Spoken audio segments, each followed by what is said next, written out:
ԱՄՆ-ն նպատակ ունի ստիպել առաջնային նպատակը ԱՄՆ-ի ստիպել Իրանին գնալ գործարքի։ Որն է այդ գործարքը։ Ուրբաթ պետք է բանակցություններ լինեն։ Բանակցությունները հիմնական 3 կեյս կա։ Մեկը դա իրանական միջուկային ծրագիրն է, երկրորդը դա հրթիռաշինությունն է եւ երրորդը պրոքսիները տարածաշրջանում իրանական։ Այսինքն ԱՄՆ-ն 3 բան է պահանջում, հրաժարվել է այդ 3-ից։ Հիմա որքանով ես հասկանում եմ, ԱՄՆ-ն Իրանը փորձում է գնալ գործարքի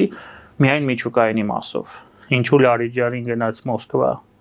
Լարիջանին գնաց Մոսկվա, որպեսզի պայմանավորվի այնտեղ, որ իրանական հարստացված ուրանի պաշարները, Իրանը ունի հարստացված ուրան 60%-անոց ուրան ունի հարստացված, որպեսզի այդ պաշարը հանձնվի Ռուսաստանին, որպես մի երկրի, որին Իրանը վստահում է։ Այսինքն միջուկային ծրագիրը դադարեցնելու ուղղությամբ Իրանը կարծես թե գնում է գործարքի, փորձում է գնալ գործարքի։ Հիմա ամեն ինչ կախված է ԱՄՆ-ից, եթե ԱՄՆ-ն գնաց այդ գործարքի եւ բավարարվեց դրանով, իսկ